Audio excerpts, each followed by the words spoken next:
Hi friends, நம்ம இப்போ இருக்கிற இடம் என்னன்னு சொல்லி பார்த்தீங்கன்னா பட்டாஷியா லூப் அப்படின்னு சொல்கிறாங்க. ஸோ இது என்ன லூப்? அந்த லூப்னால் வந்து ஒரு சர்க்கிள். ஸோ இது என்ன சர்க்கிள்னு சொல்லி பார்த்தீங்கன்னா, இந்த ஹிமாலயன் ரயில்வேஸான இந்த டார்ஜிலிங் டாய் ட்ரெயின். ஸோ இது வந்து இந்த இடத்த ஒரு சர்க்கிள் அடித்து வெளியில் போகும். இது உள்ளே வந்து ஒரு சர்க்கிள் அடித்து இங்கேருந்து வெளியில் போகும். ஸோ அதனால் இதை வந்து பட்டாஷியா லூப் அப்படின்னு சொல்லிட்டு சொல்கிறாங்க.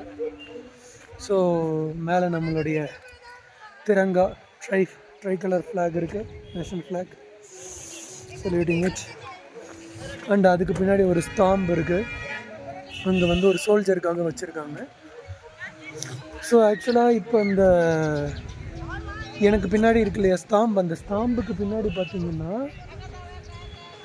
அந்த சைட்லேருந்து, அதாவது எனக்கு லெஃப்ட் சைட்லேருந்து ரைட் சைடை நோக்கி விண்டோட டைரெக்ஷன் போய்கிட்டே இருக்குது. கொஞ்சம் நேரங்களுக்கு முன்னாடியெல்லாம் பார்த்தா இந்த ஏரியாவே வந்து சுத்தமாக எனக்கு தெரியவே இல்லை. இந்த ஃப்ளாக் என்னோடய கண்ணுக்கு தெரில, இந்த ஸ்டாம்ப் என்னோடய கண்ணுக்கு தெரில. இந்த சைடில் ட்ரெயின் வந்து ஒரு 2-3 ட்ரெயின் சுற்றி போச்சு. அது எதுவுமே என்னோடய கண்ணுக்கு தெரியவே இல்லை. ஏன்னா அவ்வளவு விண்டு, கம்ப்ளீட்லி விண்டில் கவர் ஆகிருந்துச்சு. விண்டில், ஃபாகில், மிஸ்டில், whatever you can say. So அதில் வந்து கவர் ஆகிருந்துச்சு. So this is one of the tourist spot.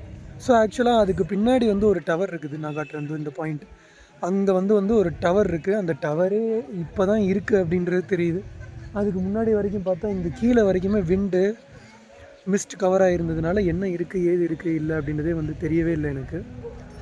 So இது வந்து சின்ன ஒரு கார்டன் மாதிரி ஒரு சர்க்கிள். அதான் அந்த சர்க்கிளை தான் நம்ம லூப் அப்படின்னு சொல்லுவோம். ட்ரெயின் வந்து வெளியிலேருந்து இது உள்ளே வந்து இது உள்ளே ஒரு ரவுண்ட் அடித்து வெளியில் போயிடும். So this is a Batasia loop.